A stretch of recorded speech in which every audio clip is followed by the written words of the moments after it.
Very good afternoon and good morning to all of you. Today we have lecture number 5 of mechanical property of solid. ठीक है, so just go through a quick revision. इसके पहले के classes में, इससे पहले के lectures में हम लोग अभी तक पढ़ चुके हैं, अभी तक जो जो टॉपिक पढ़ चुके हैं वो है one is a definition of mechanical property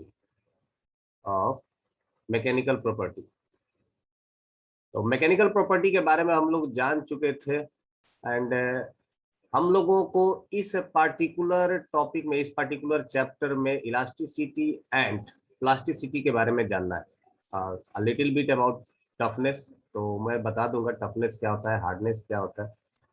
but actually जो क्वेश्चन आपसे पूछे जाते हैं वो पूछे जाते हैं related to stress and strain, that is plasticity and elasticity. Previous year का अगर आप क्वेश्चन उठा करके देखेंगे तो जेई में इसका बहुत ज्यादा वेटेज नहीं है for this particular mechanical property, बहुत ज्यादा वेटेज नहीं है। साल दो साल में एक क्वेश्चन पूछ दिया जाता है। ओके, इसके बाद वाला जो टॉपिक आएगा थर्मल प्रॉपर्टी ऑफ मैटर, वो बहुत इंपॉर्टेंट टॉपिक होगा, बट वो आप तभी समझ पाएंगे जब आपको स्ट्रेस और स्ट्रेन के बारे में कंप्लीट नॉलेज होगा। तो हम लोग पढ़ चुके थे मैकेनिकल प्रॉपर्टी में फिर हम लोग देखे थे कि स्ट्रेस किसको कहते हैं। Stress is nothing but the restoring force per unit area is called stress. फिर स्ट्रेस के टाइप्स देखे थे कि एक होता है longitudinal that is linear stress, दूसरा होता है वॉल्यूमेट्रिक स्ट्रेस, तीसरा होता है शियर स्ट्रेस एंड वगैरह वगैरह। फिर होता है एक स्ट्रेन होता है। स्ट्रेन सिमिलरली स्ट्रेन भी तीन तरह का होता है, linear strain, volumetric strain and shear strain. तो लीनियर स्ट्रेन भी दो पार्ट में डिवाइड किया गया है, one is longitudinal, another one is lateral.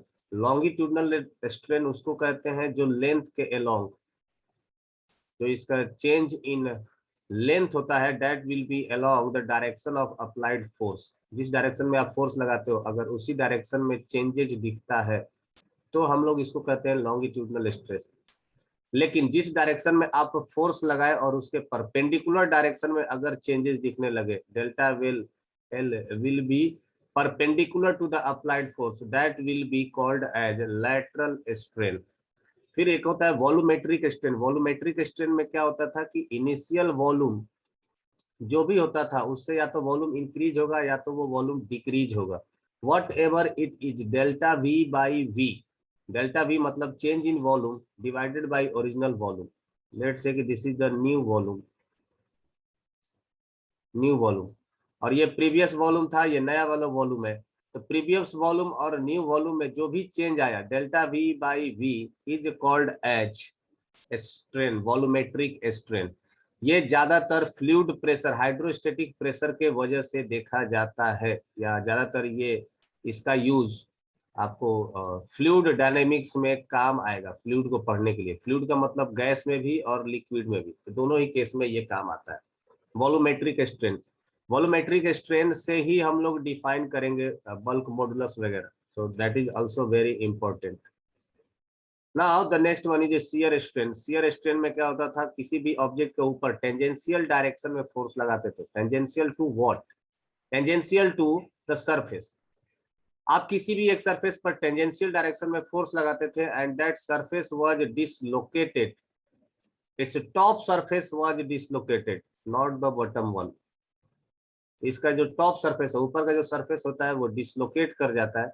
ये कितना लेंथ से डिसलोकेट करता है? लेट से दिस इज डेल्टा एक्स, और जो एक्चुअल हाइट या एक्चुअल साइड लेंथ है इस क्यूब का, let say that is L, then this theta will represent the shear strain. Theta is equal to delta x by L. So this is shear strain, its unit will be radian. ये strain हो गया। And after that last class में, इससे पहले वाले class में हम लोग पढ़े थे stress strain curve, stress strain curve, strain curve, and that was very much important. Stress strain curve से ही सादा न्यूमेरिकल पूछा जाता है, तो इसलिए ये बहुत ही इंपॉर्टेंट है। स्ट्रेस स्ट्रेन कर्व में क्या था कि हम लोग एक स्पेसिमेन को चूज करते थे। एक स्पेसिमेन को चूज करते थे। स्पेसिमेन का एक फिक्स्ड डायमेंशन, एक स्टैंडर्ड डायमेंशन है, इतना लेंथ और इतना क्रॉस सेक्शन एरिया का मटेरियल होना चाहिए। फिर उसको मशीन पर रख करके उसमें टेंसाइल फोर्स और कंप्रेसिव फोर्स, जैसा आपको स्ट्रेंथ चाहिए, जैसा टेस्टिंग चाहिए, वैसा टेस्टिंग किया जाता है।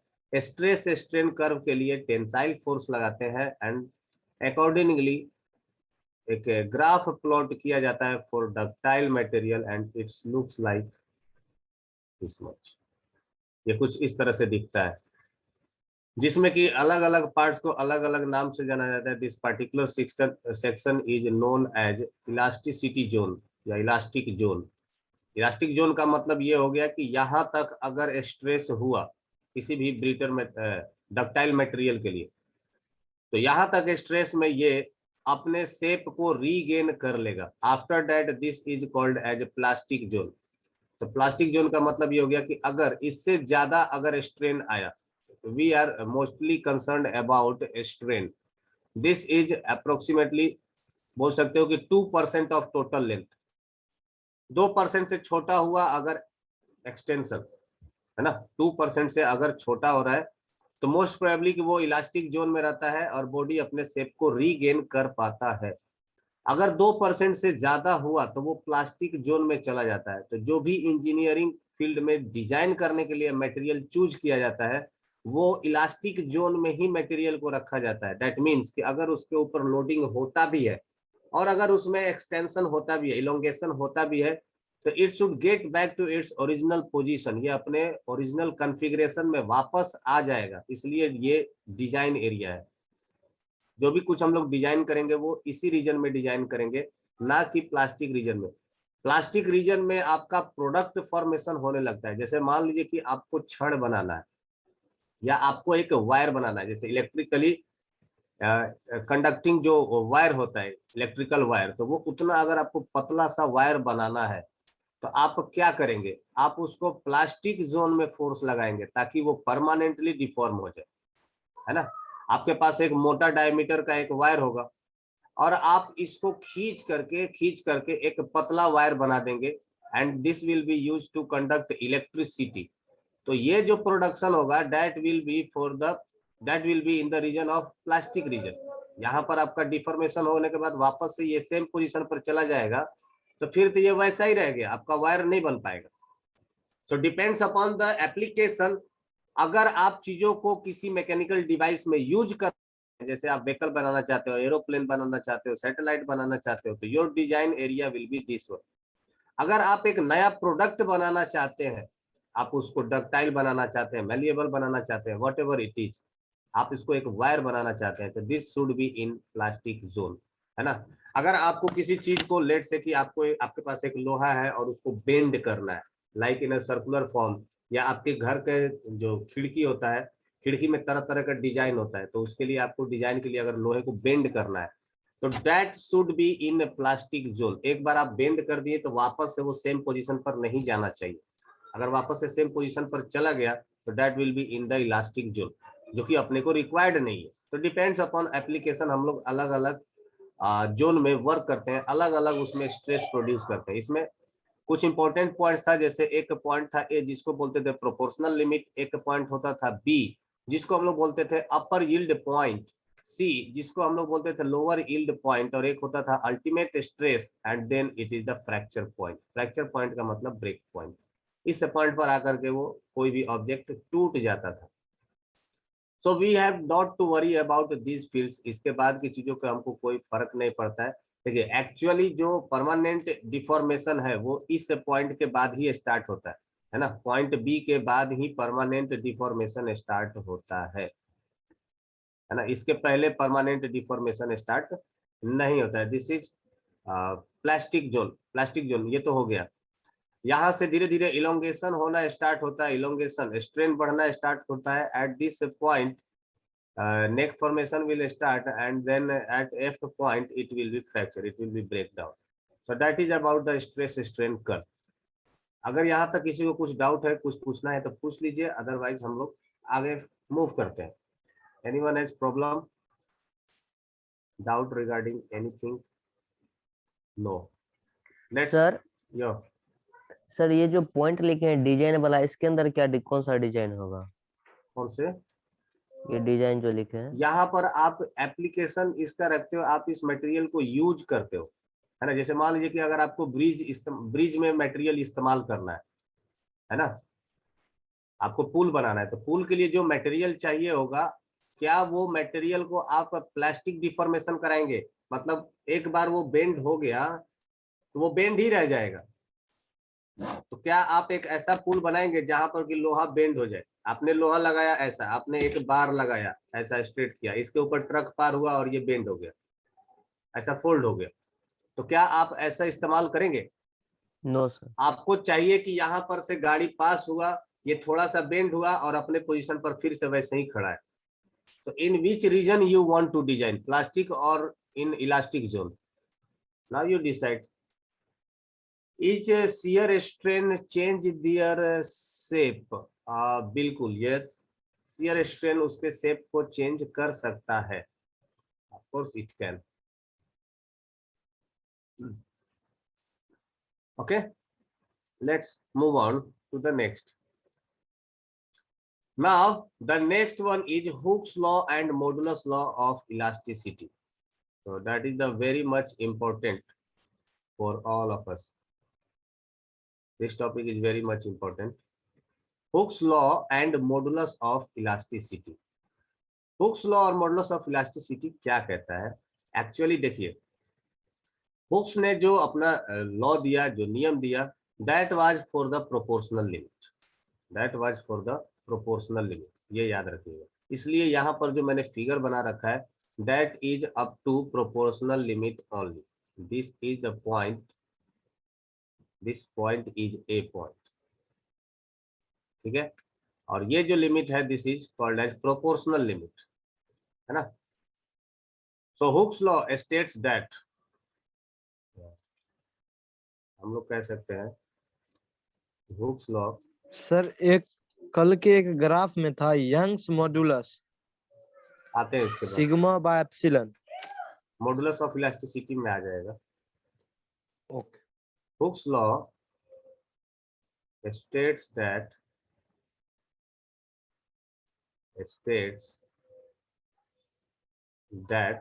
the stress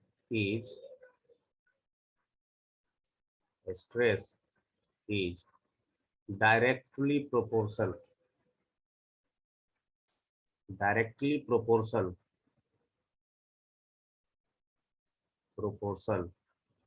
to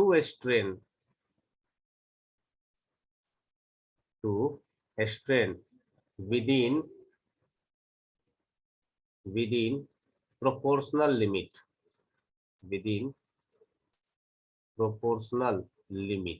आप ग्राफ में देख सकते हो कि प्रोपोर्शनल लिमिट कौन सा है।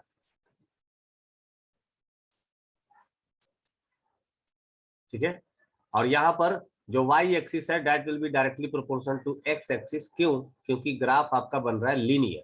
तो लीनियर ग्राफ में जो प्रोपोर्शनलिटी साइन होता है वो डायरेक्टली प्रोपोर्शन का ही रहता है।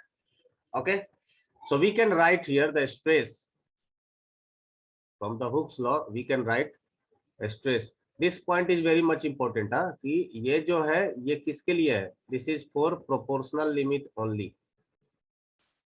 ये प्रोपोर्शनल लिमिट में ही वैलिड है, ये ग्राफ प्रोपोर्शनल लिमिट के बाद वैलिड नहीं है। मतलब ये जो इक्वेशन लिखने जा रहे हैं, इसके लिए प्रोपोर्शनल लिमिट होना जरूरी है ना। तो घबराना, आपके लिए जो भी क्वेश्चन आएगा वो प्रोपोर्शनल लिमिट में ही आएगा, so don't worry about that. So stress is directly proportional to strain. So when we remove this directly proportion, we can write that stress is equal to some constant E into strain.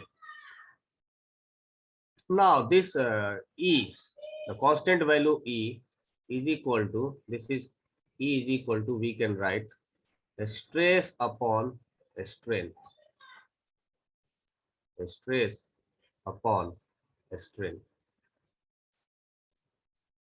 Okay, that is sigma upon epsilon symbol. This E, ये जो constant value है E, इसी को हम लोग कहते हैं, तो this E value, E is denoted as modulus of elasticity.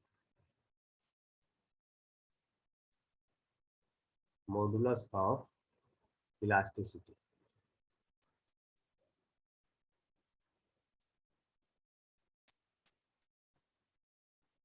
ठीक है. So don't worry about the word modulus. Modulus is nothing but it representing the property और by a number. मॉडुलस का मतलब यही है कि ये एक इलास्टिसिटी को प्रेजेंट करने के लिए एक नंबर है. ओके, और इसका जो यूनिट होगा वो क्या हो जाएगा. देखो, स्ट्रेन का तो कोई यूनिट होता नहीं है, स्ट्रेन का कोई यूनिट नहीं होता है, तो स्ट्रेस का ही यूनिट क्या हो जाएगा, मॉडुलस ऑफ इलास्टिसिटी का यूनिट होगा. दैट विल बी न्यूटन पर metre square. So its unit will be Newton per meter square. That is called as the modulus of elasticity. E is modulus of elasticity. Correct. अब modulus of elasticity दो चीजों पर depend करता है ना. It depends on two factors. One is types of material it is. Depend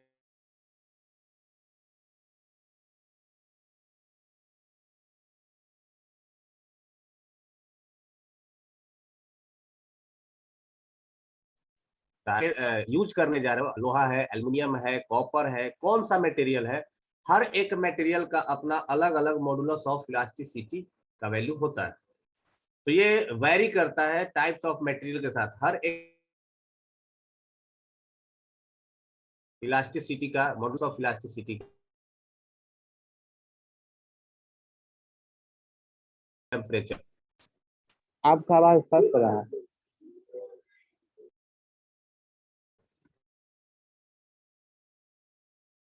temperature,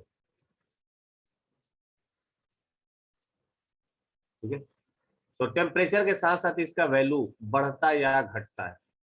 okay, अगर temperature बढ़ गया तो मॉडुलस ऑफ इलास्टिसिटी घट जाएगा, है ना. That is E is inversely proportion to 1 by temperature. अगर टेम्परेचर का वैल्यू बढ़ता है मॉडुलस ऑफ इलास्टिसिटी घट जाएगा. जिसका जितना ज्यादा मॉडुलस ऑफ इलास्टिसिटी वो उतना ही ज्यादा स्ट्रॉन्ग मटेरियल, या कह सकते हो कि वो उतना ही इलास्टिक मटेरियल होगा, है ना. Higher the value of modulus of elasticity, stronger the material will be. तो आप एक स्टेटमेंट लिख सकते हैं फिगर की तरफ.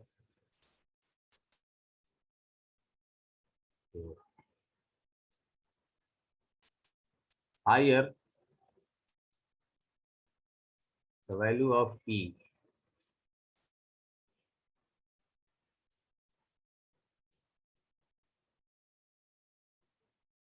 higher the value of E, the material will more elastic. Elastic का मतलब अब आप समझ चुके होंगे. इलास्टिक का मतलब एक तरह से एक रेजिस्टिंग फोर्स भी है जो उसको डिफॉर्म करने की कोशिश करता है, उसको अपोज करने की कोशिश करता है. ओके, इलास्टिसिटी वो है. दूसरा डिफिनेशन उसका ये भी है कि जो अपने ओरिजिनल पोजीशन को एग्जैक्टली जितना वो ओरिजिनल पोजीशन को गेन, उस केस में जो नंबर उसको डिसाइड करता है कि कौन सा मटेरियल ज्यादा इलास्टिक है, कौन सा मटेरियल कम इलास्टिक है, that is the modulus of elasticity. Modulus of elasticity, note point ये भी लिख लीजिए. It is independent of length, cross section area etcetera. Modulus of elasticity मैं बोल देता हूं, लिखिए. Modulus of elasticity is independent of length and cross section area of any material.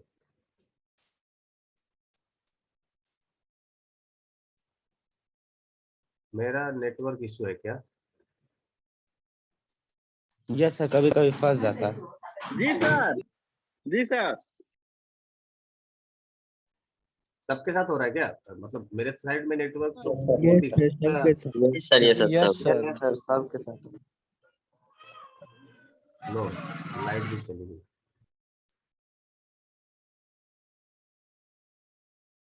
एक बार रिपीट कर दीजिएगा सर, एक बार रिपीट कर दीजिएगा। सर लेंथ नहीं आ रहा था सर, फिर से एक बार बता हाँ दीजिए। हाँ, मैं फिर से बोल देता हूँ। मैं बोल रहा हूँ कि से नोट पॉइंट है, नोट ये है E is independent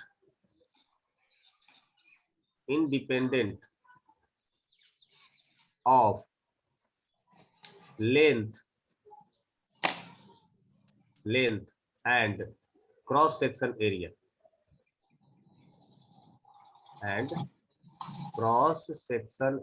म्यूट कर लो भाई, कौन है? Cross section area. सर खाली म्यूट कर लो।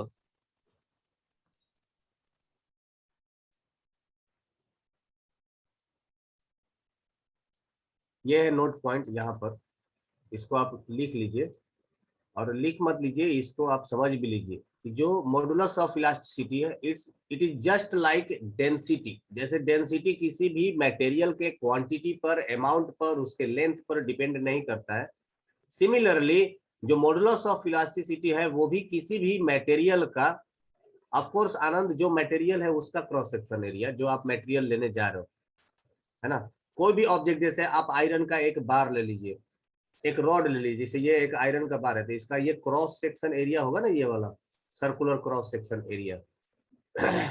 तो ये मोटा है कि पतला है, इसका डायमीटर बहुत बड़ा है, इस बात पर डिपेंड नहीं करता है। आयरन का मतलब आयरन है ना, चाहे वो मोटे डायमीटर का हो, चाहे वो पतला डायमीटर का हो, इट डजंट मैटर। ओके, सो ई का वैल्यू है वो किसी भी मटेरियल के लेंथ पर, उसके डायमीटर पर डिपेंड नहीं करता। It only depends on the type of material and temperature. The only two reasons are, सिर्फ दो ही रीजन है इसके वेरी करने का, एक टेम्परेचर है और दूसरा टाइप ऑफ मटेरियल है। आई होप ये पॉइंट क्लियर होगा आप लोगों को। इसके बाद the next important point, type of modulus of elasticity. Modulus of elasticity actually तीन तरह का होता है, so you can note it down here. The modulus of, there are three types of modulus of elasticity, और ये तीनों का तीनों टाइप अब बारी बारी से आपको पढ़ने को मिलेगा।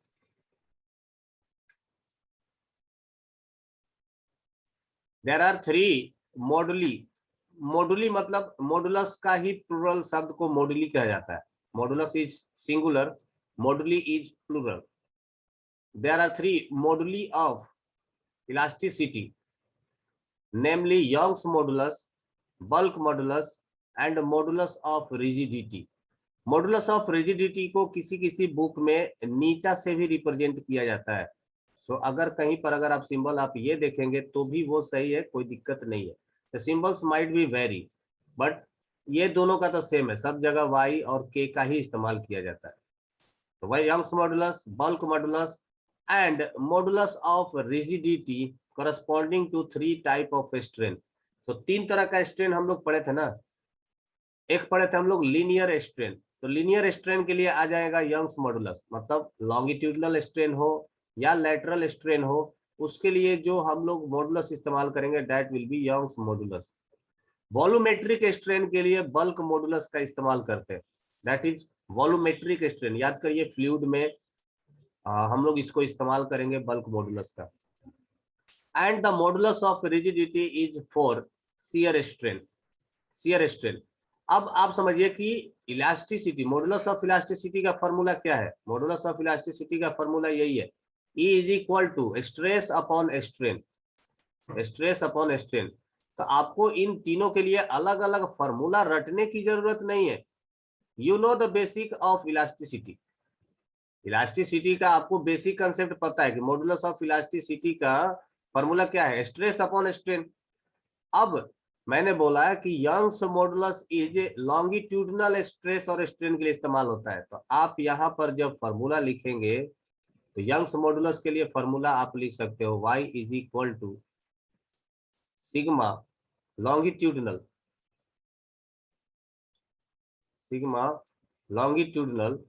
डिवाइडेड बाई स्ट्रेन लॉन्गिट्यूडनल, है ना, that will be the Young's modulus.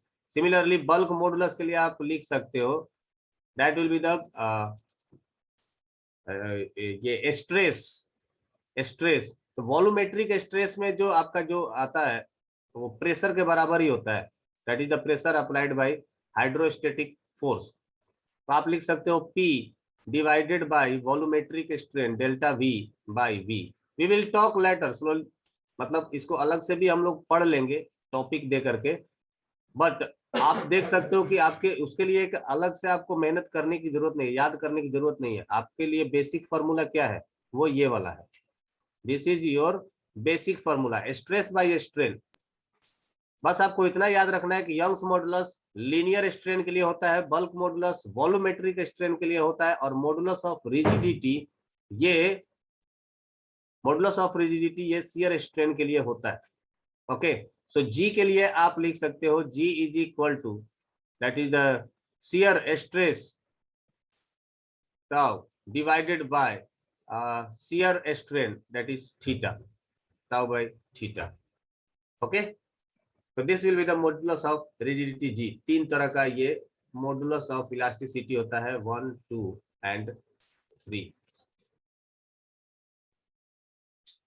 अगर आप यहीं पर लिख लेते हैं तो ये नंबर 1 करके यंग्स मॉडुलस, बल्क मॉडुलस और मॉडुलस ऑफ रिजिडिटी करके आप ये फार्मूला लिख सकते हो, no problem at all. Sir modulus of rigidity में क्या बोले? This is G is equal to shear stress tau divided by theta. What is this?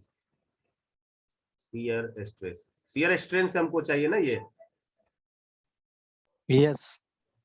Shear stress लेना पड़ेगा और डिवाइडेड बाय शियर स्ट्रेन लेना पड़ेगा,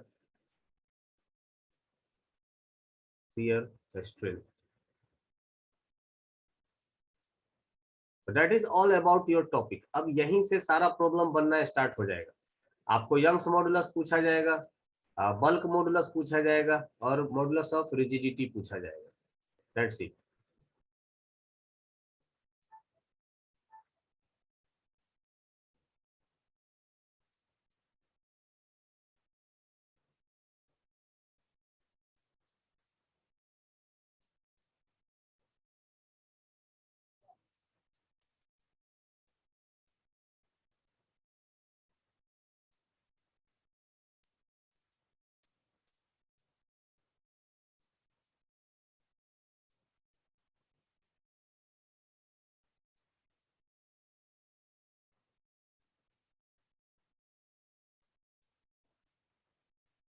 हो गया ये? Yes sir. Rishiraj, compressibility is nothing but the 1/k। compressibility मतलब 1/k। The inverse of bulk modulus is compressibility। We'll discuss that one too। जब हम लोग हेडिंग वाइज पढ़ेंगे ना इसको, यंग्स मॉडुलस और बल्क मॉडुलस और G को, तो उसमें ये सारे पॉइंट्स आ जाएंगे। There will be a relation between the YKG। वो रिलेशन नीट में कई बार पूछ लिया जाता है, तो वो भी रिलेशन अपन लोग डिस्कस करेंगे। फिलहाल आते हैं यंग्स मॉडुलस के ऊपर। What is Young's modulus is, you know that ये it is defined as the ratio of normal stress to longitudinal strain within the limit of proportionality. तो एक्चुअली मॉडुलस ऑफ इलास्टिसिटी ही define किया जाता है limit of proportionality के लिए। तो मान लीजिए कि अगर आपने कोई एक मटेरियल लिया, ये इसका क्रॉस सेक्शन एरिया है A, है ना, और इसमें इलोंगेशन हो जाता है लेट से कुछ delta L। This is the elongation.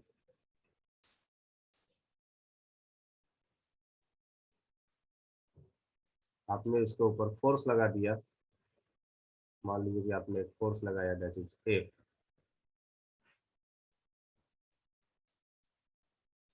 This is F and this is also F, it's a total length is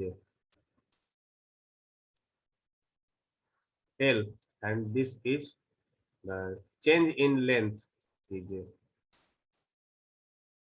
no आप लिख सकते हो that is delta L.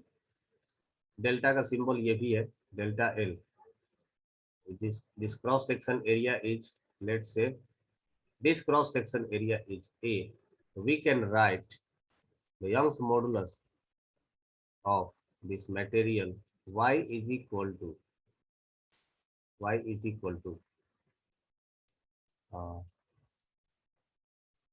that stress, normal stress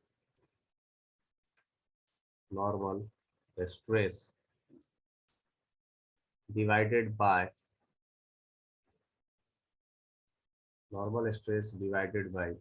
longitudinal strain, longitudinal मतलब जिस direction में आपने force लगाया है उस डायरेक्शन में स्ट्रेन कितना आया है। ओके, याद रखिएगा this is not for lateral strain, तो लैटरल स्ट्रेन को यहां से डिफाइन नहीं कर सकते। This is for longitudinal strain only for longitudinal strain. तो this will become F divided by A, ये हो गया normal stress divided by delta L by original length L. हम लोग यहां से लिख सकते हैं, that is F into L divided by delta L, मतलब A into delta L. Now delta L is what? Delta L is nothing but extension, या कह सकते हो कि इलोंगेशन इन द रॉड।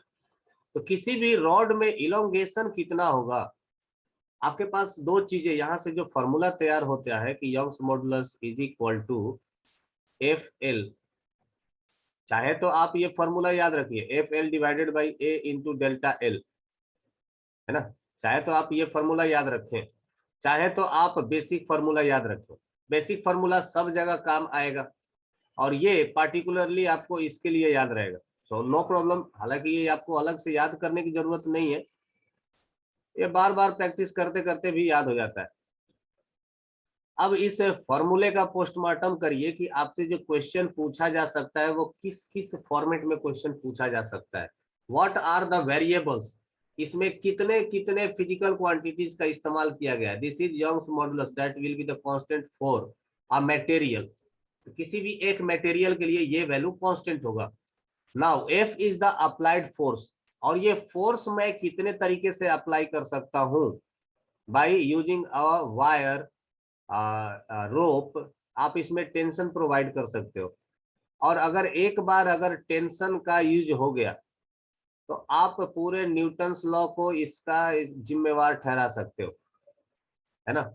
आपको टेंशन निकालने के लिए पूरा न्यूटन्स लॉ में जो क्वेश्चन किए वो सारे क्वेश्चन वैलिड है यहाँ पर to apply the force. Are you getting my point और नॉट? तो न्यूटन्स लॉ में जो आपसे पूछा जाता था कि find out the tension in the string और रोप, अब आप उसी क्वेश्चन को, जो क्वेश्चन न्यूटन्स लॉ में कराया था मैंने आपको याद होगा, तो उसी क्वेश्चन को अब ऐसा सोचिए कि find out the stress in the rope या find out the stress in the string if the diameter of rope is something 0.2 mm या 1 mm या 3 mm एक्सेट्रा। ऐसा कुछ अगर क्वेश्चन पूछा जाएगा तो अच्छा, अगर वो स्ट्रेस पूछा तो भी ठीक है। अगर आपसे पूछ दिया गया कि उस स्ट्रिंग का यंग्स मॉडुलस दिया गया है, उसमें इलोंगेशन कितना होगा, what will be the elongation, तो यहां से मैं एक फॉर्मूला और तैयार कर सकता हूं ना, मैं यहां से एक फॉर्मूला और तैयार कर सकता हूं, that is delta L will be equals to nothing but F into L divided by A into y, a into y, correct? तो दिस इज द डिफॉर्मेशन, या कह सकते हो कि इलोंगेशन इन स्ट्रिंग।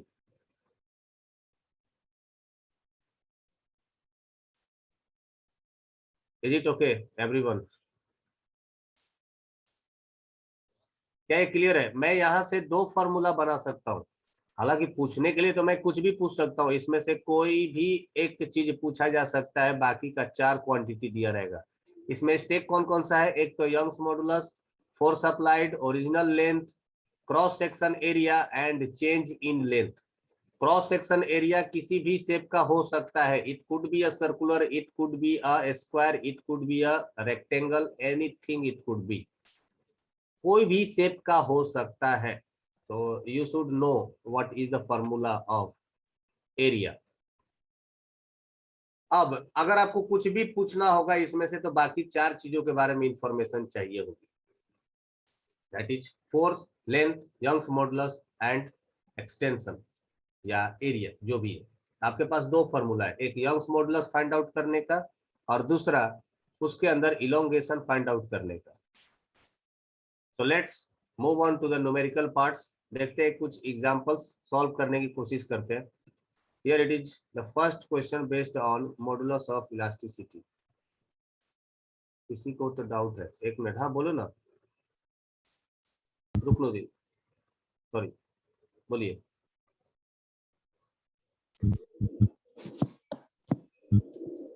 सर बोले अगर कोई भी पीछे रॉड, जाइए ना। बोलो बोलो। सर जैसे कोई भी रॉड एल है तो हाँ। उसमें एफ फोर्स लगेगा, दोनों साइड लगेगा?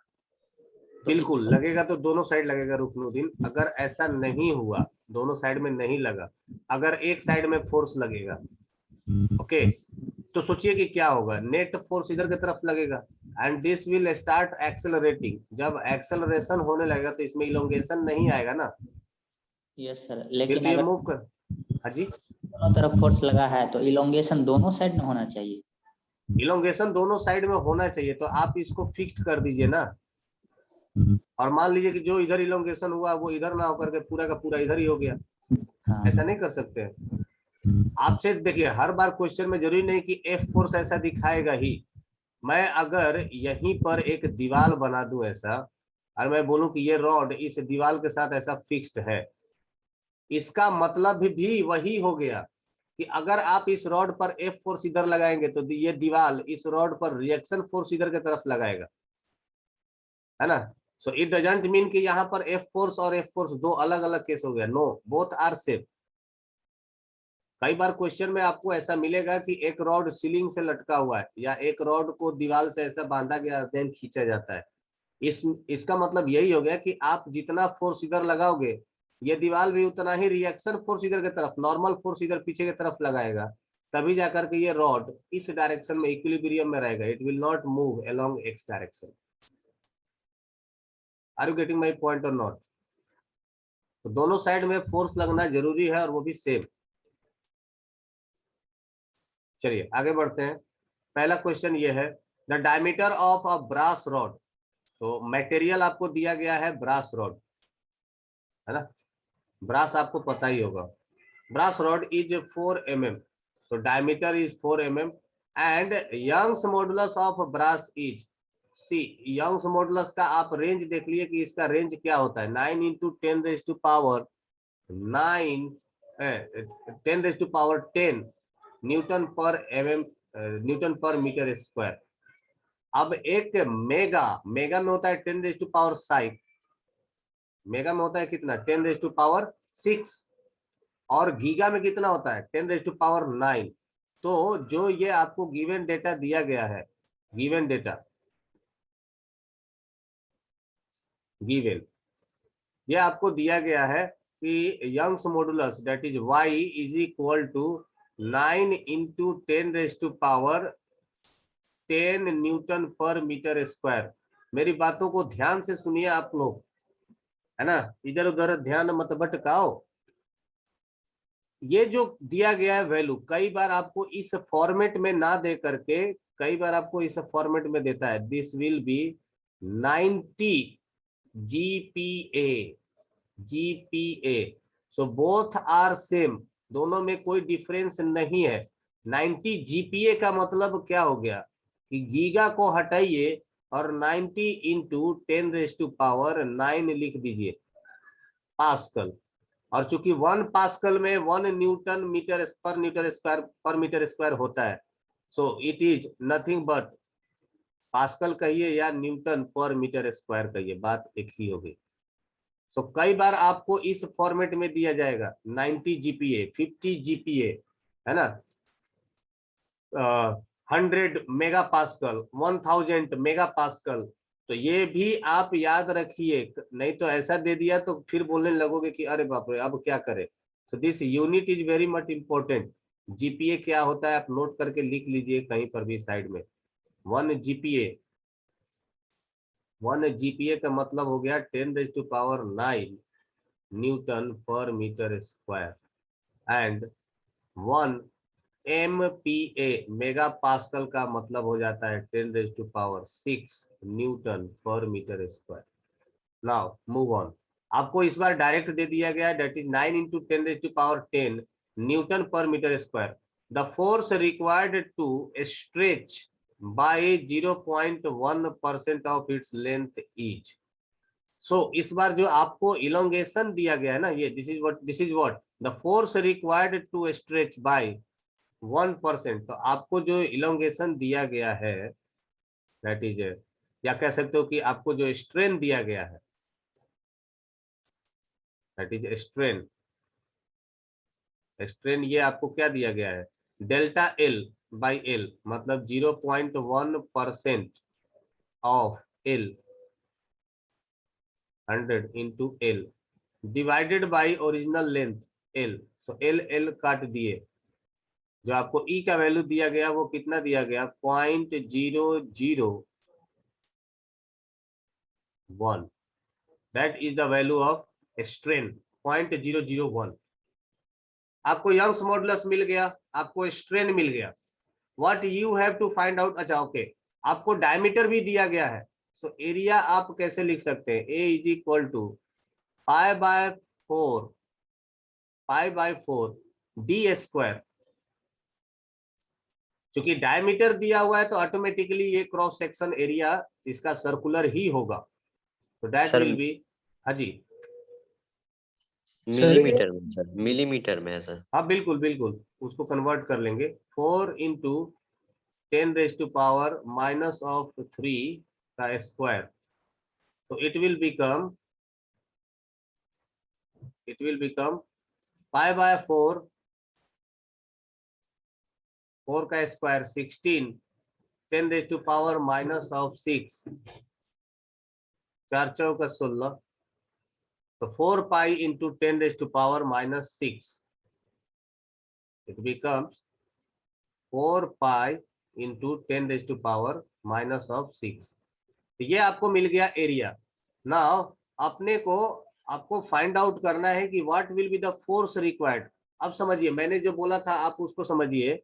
मैंने बोला था कि अगर इस फॉर्मूले में से, हमारे पास फॉर्मूला क्या था, Young's modulus is equal to F into L divided by A into delta L, है ना।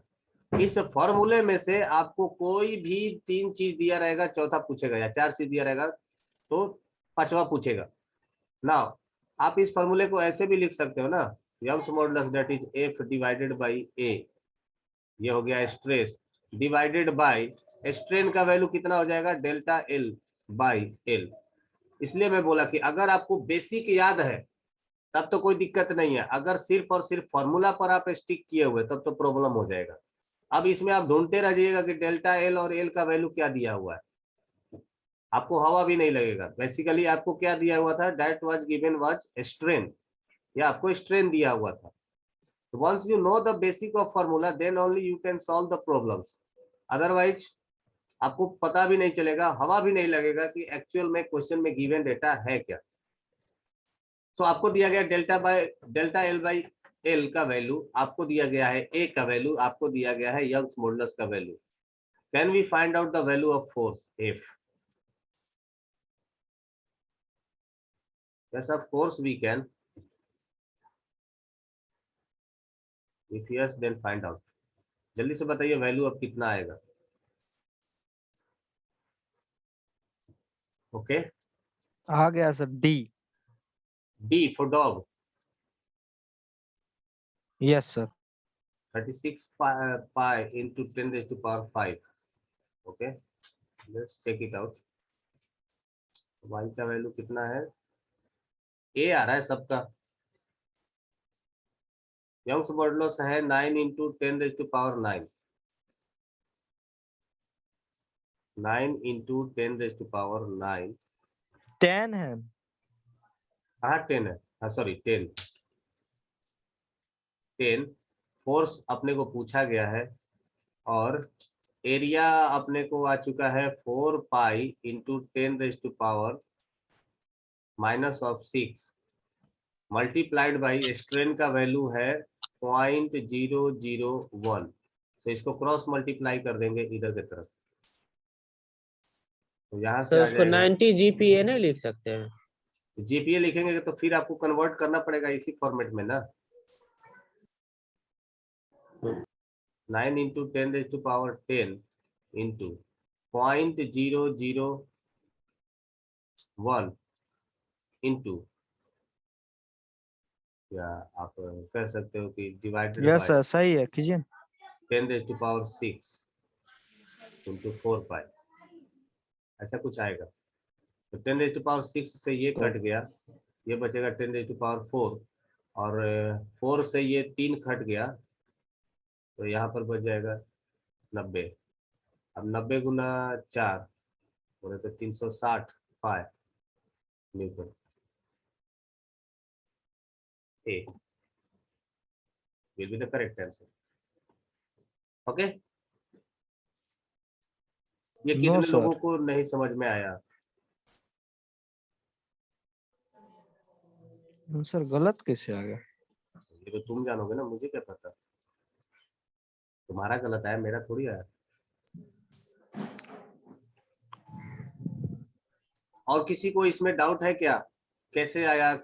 Ayush, Jiya, Mala, Prince,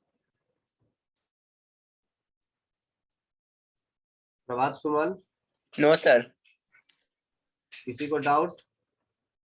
no sir, तो then move on. Next question देखते हैं कितने लोग कर पाते हैं।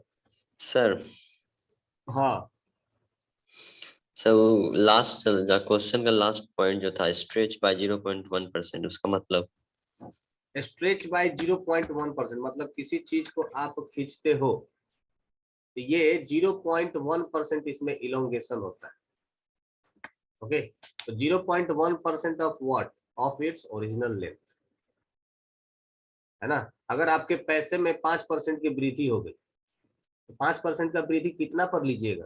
जितना आपके पास पहले से था उसी पर ना। सर फिर उस फॉर्मूला से एक बार आप कीजिए तो working. F into L by delta L into area. अरे वैसे में भी वही आता है, वैसे से हम किए हैं। तुम एक बार खुद करो ना बे, हमसे क्यों करवा रहे हो बार बार? तुम एक बार जो हमसे करवाना चाहते हो वही तुम एक बार खुद से कर लो, अलग से साफ साफ लिख ये करके। प्रीवियस पे जाएगा सर। एक बार तुम अलग से खुद से साफ साफ लिख करके करो। कई बार बोलता हूँ कि इसे ज्यादा घिचिर बिचिर मत किया करो सॉल्यूशन के समय। तो एक लाइन लिखोगे, आधा शॉर्टकट मारने के चक्कर में सब गलत करके बैठते हो। सर नीचे में 10⁻⁻6 है, आप उसको काट दिए, देखिए ना। -6 नहीं है, यहाँ पर जाके मल्टीप्लाई में होता तो 10⁻⁻6 होता। डिवाइड में प्लस करेंगे ना 10⁻6।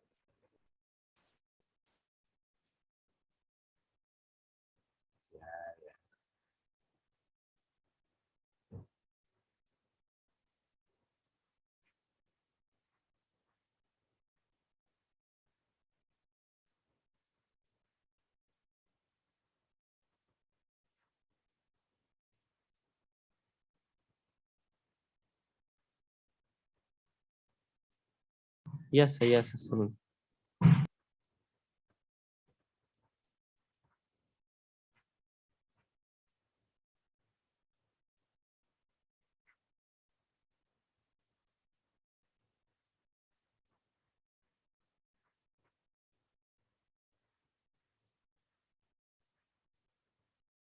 चलिए ये क्वेश्चन करो फटाफट। A wire of length 2 meter is made from 10 centimeter cube of copper. तो ये कॉपर का वॉल्यूम दिया गया है, यूनिट से भी कुछ आइडिया लगता है। आपको दिया गया है कॉपर का वॉल्यूम, और उस कॉपर का वॉल्यूम कितना है 10 सेंटीमीटर क्यूब। तो वायर का लेंथ है 2 metre. A force F is applied so that its length increases by 2 mm. तो एक ऐसा फोर्स लगाया जाता है जिससे कि इसका लेंथ में इंक्रीमेंट 2 mm का हो जाए। Another wire of length 8 meter is made from the same volume of copper. If the force F is applied to it, its length will increase by. इसका लेंथ कितना इंक्रीज होगा? देखो अब फंडा सेम है, अब आने लगेगा रीजनिंग। फॉर्मूला सेम है, अब सिर्फ आपको आना चाहिए क्या? रीजनिंग आना चाहिए कि कैसे इसको एक दूसरे से कोरिलेट कर सके। तो ट्राई करेंगे। Yes sir. Let's start. Your podcast has been started. देखते हैं कितना टाइम लगता है।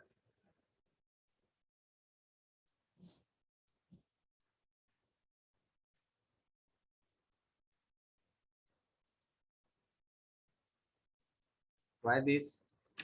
रीजनिंग है बस, और कुछ नहीं।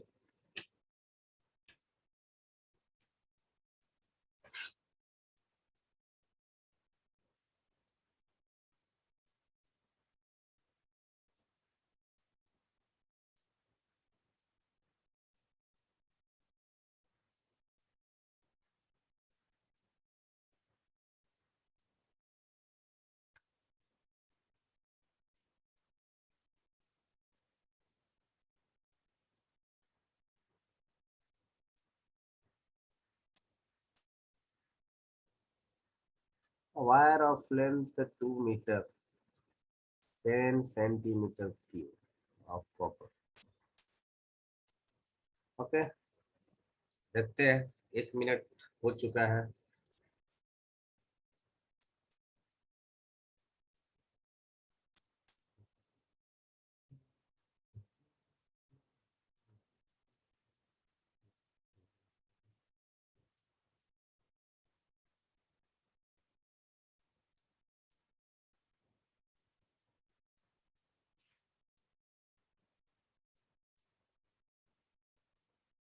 What are your approach?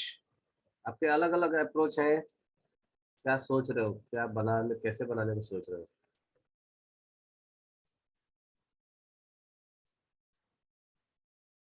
All are busy in his calculation. सब कैलकुलेटर लेकर बैठा होगा, कैलकुलेटर करके आ जाएगा। और एग्जाम में ये आएगा, आपके पास कैलकुलेटर नहीं रहेगा, तो फंस जाओगे प्रॉब्लम में। Use the brain. दोनों में वॉल्यूम सेम है।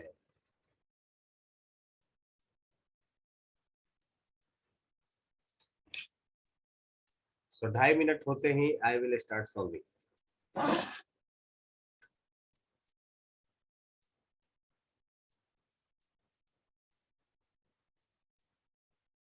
ओके, लेट्स सी।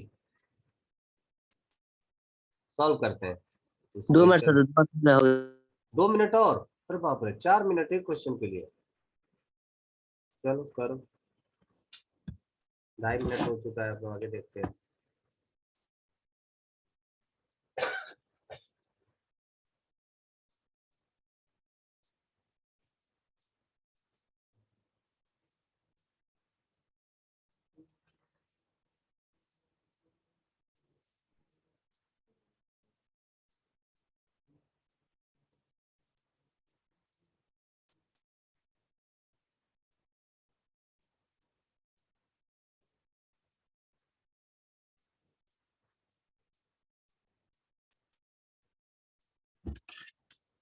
अविनाश का आंसर आ गया। Anyone else? और कोई? ओके, खुशी का है ऑप्शन, लेकिन दोनों का अलग अलग है। एक का 0.8 है, एक का 3.2। और किसी का आया क्या आंसर? ऋषि राज का भी आया। सो 3 यस सर, आंसर्स एंड 3.2 आ रहा है। ओके, तो 2 लोगों का आंसर डी आया। ऋषि का answer 1.6 that is option B and Avinash का ऑप्शन ए 0.8। मतलब एक है 8 8 दूनी का 16 और 8 सौ का 32। विनय का भी 1.6 आया, तो 2 लोग हैं बी पोजीशन पर। जावेद का भी आंसर बी आया है, 3 लोग आ गए सेम पोजीशन पर। तो बी का सरकार बनने जा रहा है। और कोई है क्या? तुक्का भी मार लो कम से कम, अपनी किस्मत तो आजमा लो जय माता दी बोल के भी।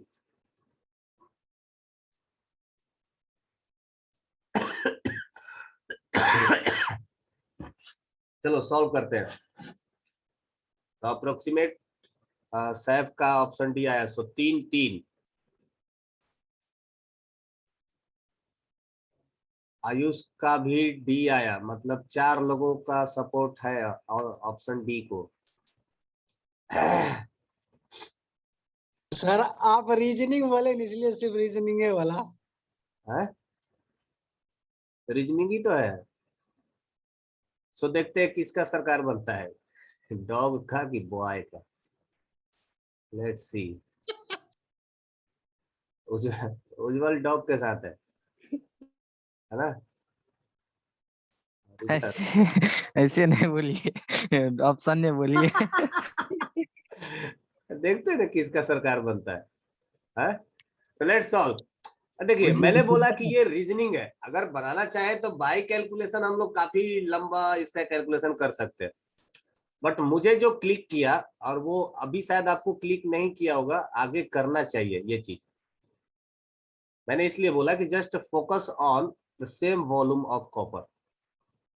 दोनों ही केस में वॉल्यूम सेम है ना? और वॉल्यूम का वैल्यू भी दिया गया है आपको 10 centimetre cube of copper. Correct.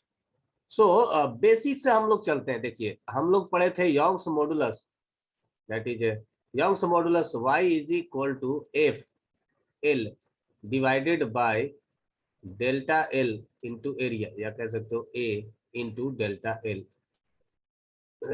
Into delta L.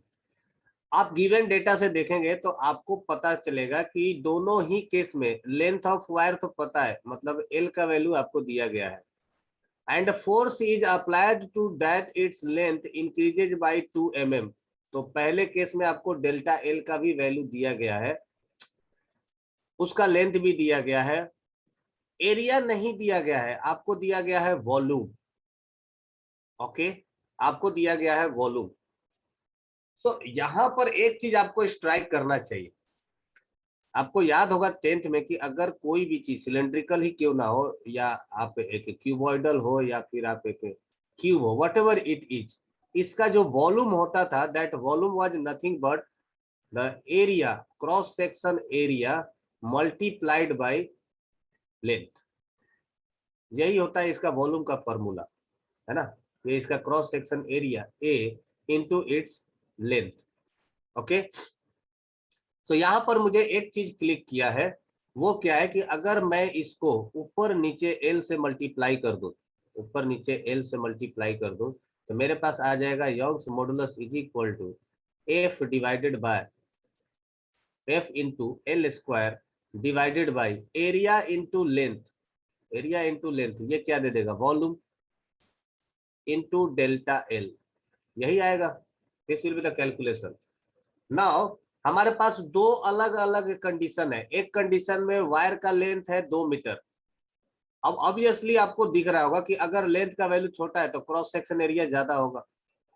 Okay, और लेंथ का वैल्यू ज्यादा है तो क्रॉस सेक्शन एरिया कम होगा। इसका मतलब एक मोटा वायर है और एक पतला वायर है, हमें उससे कोई दिक्कत नहीं है। हमारे पास क्या चाहिए कि आपको सेम मटेरियल कॉपर इस्तेमाल किया गया, इसका मतलब यंग्स मॉडुलस दोनों में क्या होगा? सेम होगा। तो here is the concept. Concept आपको फोकस किस पर करना है? कंसेप्ट यहां पर आता है कि since in both cases, in both cases the material is same, अब आगे इन सारे क्वेश्चंस में बनाते समय इन चीजों पर आप फोकस करिएगा, ध्यान रखिएगा कि in both cases material are same, अगर दोनों में सेम है then its Young's modulus will also be same because Young's modulus material पर डिपेंड करता है, ना कि इसके लेंथ और क्रॉस सेक्शन एरिया पर। So in both cases material are same, hence y will same, Young's modulus will also same, correct। now ये तो हमारा कंसेप्ट हो गया, ये आपका हो गया कंसेप्ट, और ये आगे जब आप क्वेश्चन सॉल्व करिएगा उसमें भी आपको ध्यान देना पड़ेगा।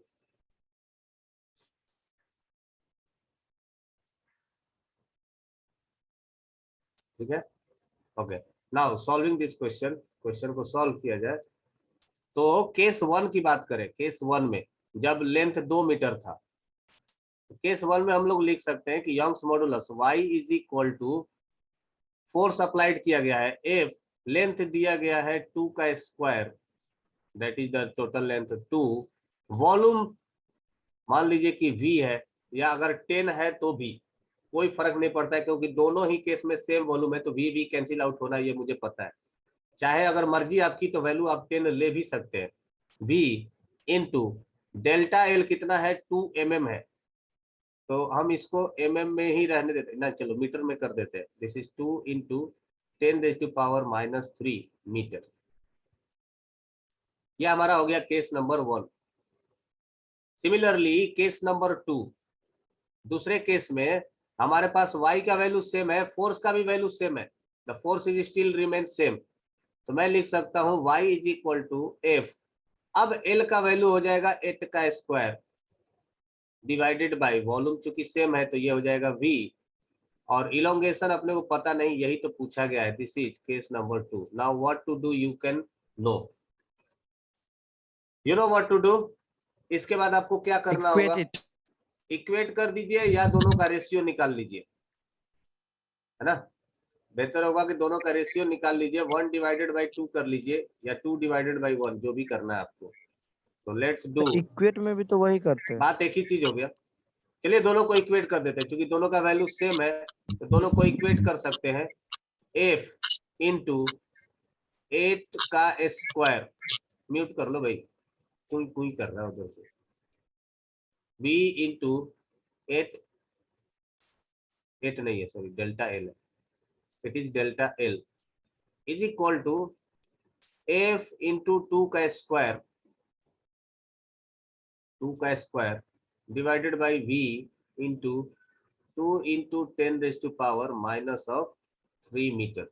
तो पहले तो वॉल्यूम फोर्स इनको काटिए, तो delta L is equal to आ जाएगा, डेल्टा L क्रॉस मल्टीप्लाई कर देते हैं, 8 का स्क्वायर 64 इंटू 10⁻³ डिवाइडेड बाय 2 छूट गया, मल्टीप्लाइड बाई 2 डिवाइडेड बाई 4, तो 4 से इसको काट दिए 16, और 16 दूनी का 32, तो 32 इंटू 10⁻³ मीटर, या आप कह सकते हो 3.2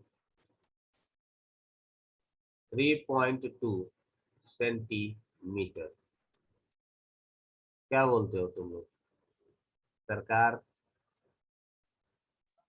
ऑप्शन डी की बनी। कुत्तों का बन गया। कुत्ते की बनी। देख लो क्योंकि फिर। सरकार बनी है। Sorry, I am not mean that, it's just for joke. मस्ती मजाक से। या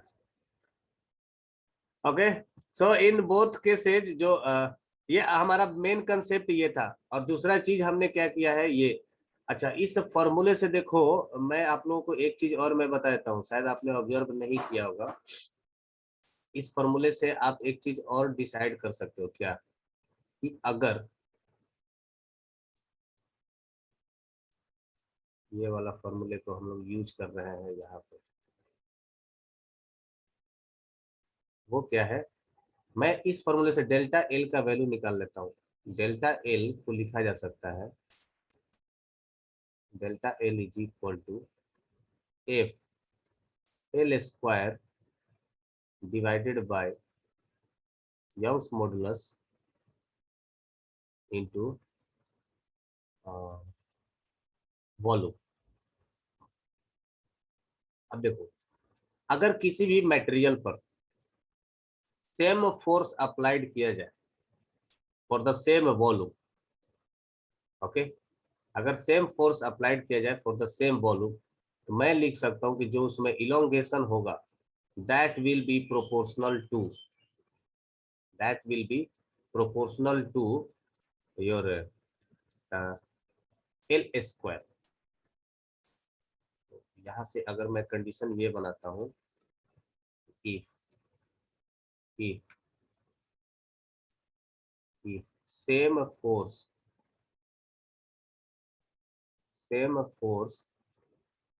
applied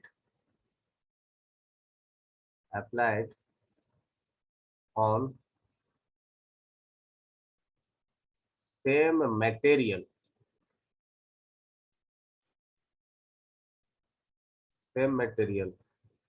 of same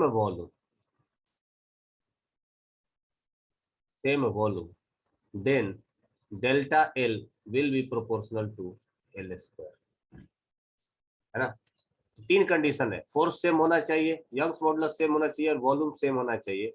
तो जो डेल्टा एल होगा वो किसके प्रोपोर्शनल होगा? एल स्क्वायर के प्रोपोर्शनल होगा। अब यहां पर भी देखो सेम चीज है ना, यहां पर भी आपके पास क्या है? सेम चीज है,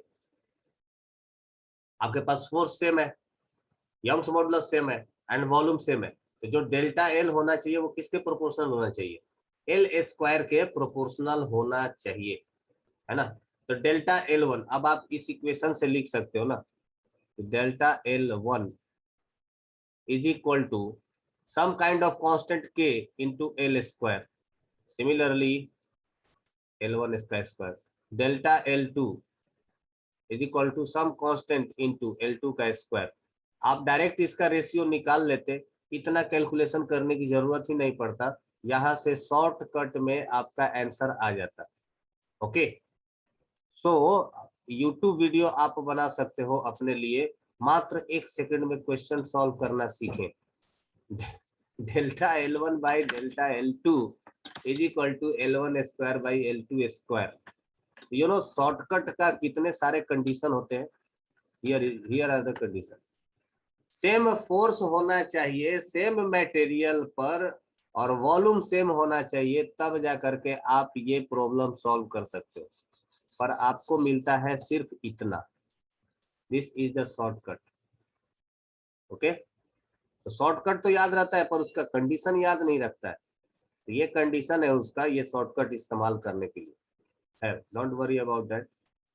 सर अगर मान ली, हाँ जी, L2 का भी स्क्वायर हो कि L2 स्क्वायर के कट जाएगा। सर L2 नीचे के नीचे ऊपर स्क्वायर L2 होगा। का स्क्वायर। हाँ हाँ बिल्कुल बिल्कुल स्क्वायर होगा।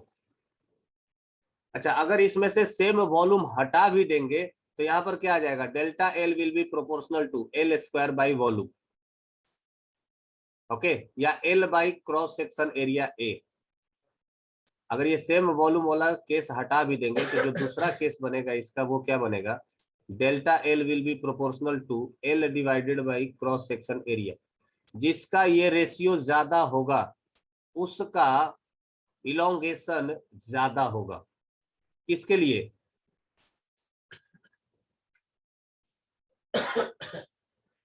किसके लिए? अगर सेम फोर्स रहा और सेम मटेरियल रहा तो आप एक और केस लिख सकते हो यहां पर,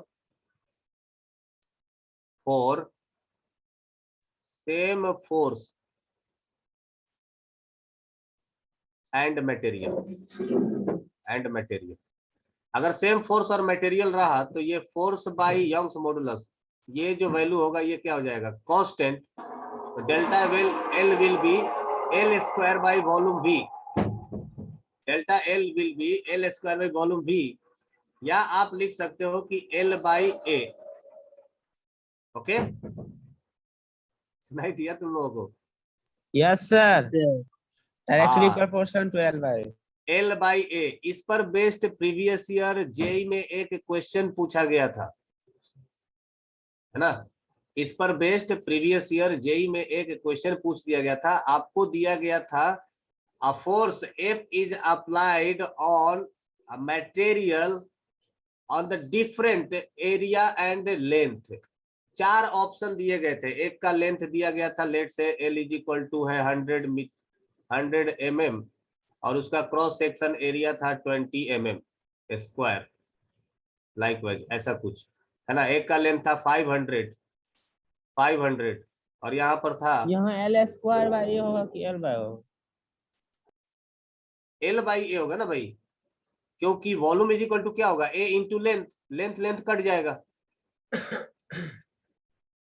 और यस ये इसको लिख लीजिएगा, मेरे पास जगह कम है इसलिए मैंने छोटे से जगह में लिखा है। लिख लिए क्या लिखे थे? For the same force and for the same force and Material। Material, ये केस नंबर 1 था, ये केस नंबर 2 है।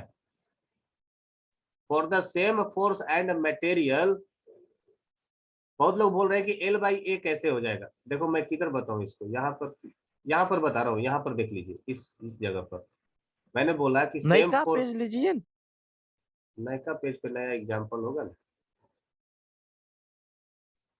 नेक्स्ट पेज कीजिए ना, ऊपर पेज प्लस वाला, वहां पर ऊपर पेजेज लिखा हुआ है। हाँ, यस इधर पेजेस इधर प्लस पेजेस होगा, पेजेज है प्लस वाला प्रीवियस के बगल पेज में। प्लस हाँ प्रीवियस आया। आया, गुड बॉय। तो ओके खैर ओके ओके, देखो मैं भूल गया क्या लिखवाया था, आ गया। इसके हाँ, बाद ये था सर। ना, हाँ ये था ना, delta L is equal to F by Y L square by. Yes okay, हमारे पास जो फॉर्मूला था वो ये था कि delta L is equal to F into L square divided by Young's modulus into volume. मैंने केस नंबर 1 बनाया था इस फॉर्मूले को लेकर के कि इफ फोर्स मटेरियल बोले तो यंग्स मॉडुलस, ब्रैकेट में Young's modulus, and volume is same, then elongation delta L will be proportional to L square। Case number 1। Case number 2 ये था कि अगर मान लीजिए कि वॉल्यूम को आप सेम नहीं भी लेते हैं, दो अलग अलग वॉल्यूम को आप कंसीडर करते हो। दूसरा केस में if force and material are same, अगर फोर्स और सिर्फ मटेरियल सेम है, force and material are same, अगर ऐसा है तो इसका मतलब क्या हो जाएगा कि फोर्स एंड यंग्स मॉडुलस ये दोनों क्या हो जाएंगे, कांस्टेंट वैल्यू। तो जब कांस्टेंट वैल्यू होगा तो आप प्रोपोर्शनलिटी में इसको चेंज कर सकते हो। तो अगर ये ऐसा सेम हो गया तो आप लिख सकते हो कि जो चेंज इन लेंथ इलोंगेशन जो होगा that will be proportional to L square by volume, L square by volume. अब एल स्क्वायर बाई वॉल्यूम को आप क्या लिख सकते हो, एल स्क्वायर वॉल्यूम को लिखा जा सकता है एरिया इंटू वॉल्यूम को लिखा जा सकता है लेंथ। तो लेंथ से लेंथ कट गया और बचेगा क्या, delta L is proportional to L divided by area A. Correct. अब इस स्टेटमेंट से इसका मतलब क्या होगा कि जितना बड़ा रेशियो होगा एल बाई ए का उतना ही ज्यादा इलोंगेशन होगा।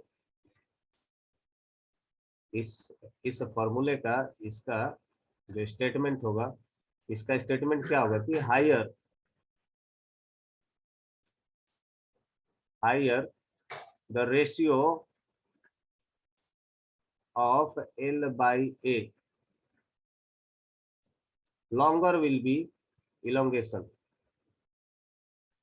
longer will be elongation, उतना ही ज्यादा elongation होगा। ठीक है, उतना ही ज्यादा elongation होगा। तो ये है स्टेटमेंट। अब मैंने बोला कि इस पर बेस्ड प्रीवियस ईयर में एक क्वेश्चन पूछा जा चुका है जेई में, जहां पर आपको एक ऑप्शन में 4 ऑप्शन दिया गया था। 4 ऑप्शन दिया गया था। एक ऑप्शन था कुछ इस तरह से कि मान लीजिए कि अगर लेंथ है 100 सेंटीमीटर और एरिया है लेट्स से 20 mm स्क्वायर। दूसरा आपको लेंथ दिया गया है 500 सेंटीमीटर और जो एरिया है वो है 50 mm स्क्वायर। तीसरा लेंथ है 200 सेंटीमीटर, 200 सेंटीमीटर, एरिया है 25 mm स्क्वायर। और फोर्थ लेंथ है 250 सेंटीमीटर, एरिया है 10 mm स्क्वायर। सी डेटा में भी चेंज हो सकता है, डेटा अलग अलग। पूछा जाता है कि इन चारों में से किसमें सबसे ज्यादा इलोंगेशन होगा। ओके सो अगर आप ये चीज नहीं जानते हो तो what will you do with कि आप चारों का बारी बारी से इलोंगेशन फाइंड आउट करिएगा, है ना।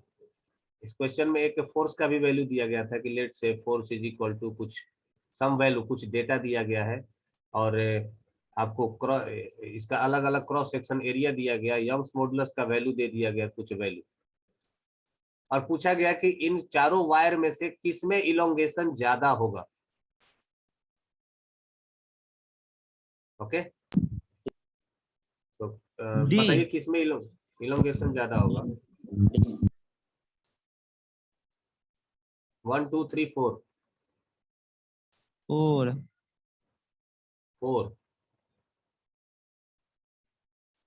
ओके एक minute yes sir 424 yes sir 4 और 250 mm। 250। ओके हाँ तो यहाँ पर mm? जो रेशियो होगा, देखिए भले ही इसका यूनिट सेंटीमीटर पर एमएम स्क्वायर है, पर डोंट वरी अबाउट दैट, ये रेशियो सबके लिए सेम यूनिट ही है। तो आप कंपेयर कर जो सकते सब हो। ज्यादा होगा वो होगा। हाँ तो इसमें ऑप्शन नंबर 4 इज करेक्ट। सो ये इसमें इलोंगेशन ज्यादा होगा। अब अगर आप ये चीज नहीं जान रहे होते तो व्हाट विल यू डू, आप स्टार्ट कर देते, आपके पास फोर्स दिया है, यंग्स मॉडुलस दिया है, आप डेल्टा एल निकालना स्टार्ट कर देते। 4 क्वेश्चन को डेल्टा एल निकालने में जो आपका समय वेस्ट होता वो आपके 4 अलग क्वेश्चन को खा जाता, है ना। तो दिस इज हाउ कि वो लोग मैनिपुलेट करते हैं आपके साथ। Okay now move on to the next. ये एक क्विक क्वेश्चन है, फटाक से देखिए और आंसर करिए। The load versus elongation graph of 4 wires of the same material is shown in the figure. The thickest wire is represented by line. thickest मतलब समझ रहे हो ना।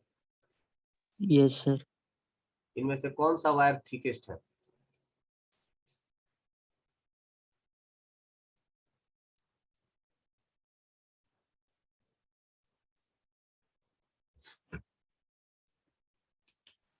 मे बी ओ ए सर। सर ओ ए। इसमें भी डी ओ ए। तो ये आपने कैसे किया है, देखिए यहाँ पर इलोंगेशन दिया है और यहाँ पर लोड दिया है। तो हम लोग क्या करेंगे, यहाँ पर एक parallel line to the force draw करेंगे। ऐसा क्यों ड्रॉ किया है, ताकि इस लाइन पर सब जगह जो फोर्स का वैल्यू होगा वो क्या होगा, सेम। यहाँ पर भी फोर्स, यहाँ पर भी फोर्स, यहाँ पर भी फोर्स और यहाँ पर भी फोर्स। तो सब जगह फोर्स का वैल्यू मैंने क्या कर दिया, सेम कर दिया। ओके अब the load versus elongation graph of 4 wires of the same material same है, इसका मतलब यंग्स मॉडुलस भी क्या होगा, सेम। तो अगेन कंसेप्ट वही है, delta L will be proportional to L by A. Okay तो फोर्स सेम कर दिया। किसमें इलोंगेशन ज्यादा है, किसमें इलोंगेशन ज्यादा होगा, इलोंगेशन ए में ज्यादा है। इलोंगेशन ए में ज्यादा, इसका मतलब A by ratio, L by A ratio किसका ज्यादा होगा, ए का। That will be the maximum for A. अब अगर इसका रेशियो सबसे ज्यादा है, इसका मतलब क्रॉस सेक्शन एरिया कम होना चाहिए और लेंथ का वैल्यू क्या होना चाहिए? ज्यादा। दैट मीन्स कि ए में अगर इलोंगेशन ज्यादा है तो इसका क्रॉस सेक्शन एरिया सबसे कम होना चाहिए और लेंथ सबसे ज्यादा होना चाहिए। यस और नो? Yes sir. तो किसका क्रॉस सेक्शन एरिया ज्यादा होना चाहिए? डी का, क्योंकि इसमें सबसे कम इलोंगेशन है। सबसे कम इलोंगेशन का मतलब क्या होगा? क्रॉस सेक्शन एरिया ज्यादा हो और लेंथ कम से कम हो। Okay, so here answer will be OD. ओए ओए ओए ओए गलत। सर एक बार ओडी। रिपीट कीजिए सर। मैं बोल तो रहा हूँ कि देखो इलोंगेशन मैंने क्या किया, लोड वर्सेज उल्टा बोल दिए इलोंगेशन। क्या? लोड वर्सेज इलोंगेशन है, तो हमने लोड को पहले कांस्टेंट किया और चेक किया कि किसका इलोंगेशन ज्यादा होगा। तो इलोंगेशन ज्यादा है ओ ए का, देन ओ बी का, देन ओ सी का, देन ओ डी का। ओके, अगर ओ ए में इलोंगेशन ज्यादा है, इसका मतलब एल बाई ए रेशियो ओ ए का क्या होना चाहिए? ज्यादा, सबसे ज्यादा। है ना। अब एल बाई ए रेशियो ओ ए का सबसे ज्यादा होगा, तो सी रेशियो बड़ा कब होता है? जब डिनोमिनेटर छोटा हो और न्यूमरेटर बड़ा हो। Yes sir. इसका मतलब ओ ए का वैल्यू, ओ ए का जो डिनोमिनेटर है वो सबसे क्या है? कम है। Yes sir. तो here we will stop, will see you in the next class.